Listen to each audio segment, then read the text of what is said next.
Hi, everyone. I'm Keith Mathis with the Mathis Group. We are a premier ATP with the Project Management Institute. Welcome to our video on 7 minutes to PMP mastery. Today, our 7-minute video is going to be focusing on understanding Tuckman's team development. Tuckman's team development might be a term that you're not familiar with, but if you have ever heard of forming, storming, norming, and so forth, that's what we're talking about. That is on your PMP test, and they expect you to know what is happening in each of these stages. So let's do a deep dive into this right now. So the PMP exam questions focus on teams almost entirely. And so they're expecting you to answer those team questions. One of those deals with Tuckman. So this is the orientation stage. This is the forming stage, the first of Tuckman's stages. And so team members are new, they're polite, they're somewhat uncertain about the project. They're trying to understand the project, their role, their expectation, how they fit together. And PMI notes that teams establish early structure and ground rules right here in the forming stage. Although some teams solidify those rules more effectively once they begin settling into the norms. But the forming stage, sometimes people will even think and look at this as the honeymoon stage because everybody's trying to get along and everybody's trying to be super nice. But this is not going to last. This is just those beginning moments of the team, and then you're going to be moving into the next stage. Forming also, what is emphasized in the forming stage for the PMP is you have high dependence on the project manager and on the team leader. You have unclear roles, limited trust, need for direction, introductions, purpose clarification. You also focus on goals, roles, rules, relationships. So there's a lot of external things that you're focusing on, trying to make sure you understand and you fit within the box. The PMP exam teaches certain phrases. For an example, people are asking, why are we here? What am I supposed to do? Those are type of questions that are in that forming stage. Once again, it's so early that the team, everybody's normally on their best behavior because they're trying to figure out, why are we here and what am I supposed to do? The second stage is called storming. This is the stage that sometimes causes people to get a little antsy about the team because you'll start sensing some conflict among your team members. And so this is the conflict stage. PMI sources describe this as the point where disagreement emerges around strategies, perspectives, roles, ways of working. Personalities start surfacing, friction increases, power or influence issues may appear. And so you start noticing that your team starts having some arguments over some things. They're maybe bickering over some stuff. As you look at storming, the emphasis for the PMP exam, conflict is normal. PMI actually says we are conflict managers, so you have to keep that in mind. So the idea that you're going to eliminate all conflict is not even realistic. So it's not necessarily failure, and so conflict is normal. Team members challenge ideas, roles, priorities, authority. And the project manager has to learn how to coach, facilitate, and resolve that conflict. This stage is often where trust begins to be tested. And so a phrase for understanding the PMP exam content for storming would be people are asking, why are we doing it this way and who's in charge? Because what's happening is, once again, they're storming, they're having conflict over the ideas, over the suggestions, even over the solutions possibly. The next stage is called norming. This is the stabilization stage. PMI sources describe this as a stage where team identity becomes stronger, roles, responsibilities, and procedures become clear. Collaboration starts improving. Members begin thinking more as a team than as isolated individuals. So you start seeing some hope here as you start looking at norming. The emphasis for the PMP exam for norming is roles and work processes become clearer, trust and cooperation increases, ground rules and team norms are accepted, less energy is spent on conflict and more on coordination. And the PMP exam teaching phrase that you want to look at here would be that people are saying we know how to work together now.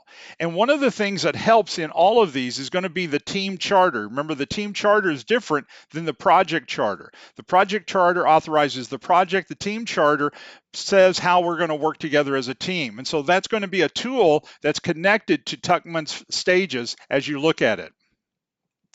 The next stage is called performing. this is going to be the stage that you have your highest performance typically. So this is high performance stage. PMI describes this model as progressing toward better communication, decision making, and performance. At this point, the team functions effectively with less supervision and stronger shared ownership. And so performing is looked at as obviously where you're wanting your team to get, because you're going to need less supervision and you have more output. What is the emphasis, though, for the PMP test? That's going to be high trust, autonomy, productivity. The team is focused on results, on problem solving. Members support one another. They adapt quickly. Project manager shifts more towards servant leadership, obstacle removal, and empowerment. And what you see here is that even if there's a disagreement, you're going to see people disagreeing agreeably. And so, in other words, they're not attacking one another, but they're disagreeing. So the PMP teaching phrase for this would be people are focused on delivering, not just figuring out how to work together. Now, for most of you, this is where the stages of Tuckman stops, at the performing stage. But for the PMP test, they're using the Tuckman stages that includes also one more. And this is where it might be new to you as we go to this, and it's called adjourning. So this is the last stage of Tuckman. This is the closure stage, and PMI sources say that also reference adjourning as a point when the team disbands after the work is complete. The attention shifts to the transition, the lessons learned, the recognition, release of resources. So this is all part of adjourning. So what is the emphasis for PMP? It's going to be project and phase ends. The team members transition to other assignments. They celebrate success. They capture the lessons learned. They address morale issues that come with separation. And the PMP teaching phrase for this is people are asking, what did we accomplish and what happens next? Now remember, adjourning is a new phase that maybe you have not seen if you've studied and read Tuckman when you were going to college. And so he had two different sets. One was the 4-stage model. This is the 5-stage. This is the one that they talked to you about on the test. So as you look at these different stages, let's just kind of use this as a summary for this. And so you've got forming. Typically people are polite, they're unsure, they're dependent, they provide structure, clarify the goals and the roles. For storming, you have conflict, tension, testing, and you coach, facilitate, and resolve conflict. You have norming, where you have cooperation, trust, and growing. You reinforce the norms, encourage collaboration. You have performing, which is independent, productive alignment. Also, so in this stage, you empower, you remove blockers and support delivery. And then adjourning, your work is ending, it's transitioning. And so you close the project well, you recognize contributions, you capture the lessons learned. And so it's very important for you to understand each of these. So for the 2026 PMP exam, the safest way to teach this is to know the stages first off in order. That comes up on the test. So it's forming, storming, norming, performing, and adjourning. Exact scenario questions about what a project manager should do in each stage. The key PMP connection is leadership style and team support, not just memorizing definitions. And then conflict in storming is usually treated as a normal developmental step, not something abnormal. So conflict in storming is not going to be escalated 99% of the time. You're going to have to deal with it. You're the project manager. You and the team are going to work on it. But your team charter can actually lay some foundation for some of how you're going to treat each other and act in those situations. And so your team charter is going to be a tool that's connected to these questions as well. So here's a good exam tip for your class in this as you get ready for this test. So if the question describes confusion, uncertainty, or introductions, think forming. If it describes conflict, think storming. If it describes shared processes and trust, think norming.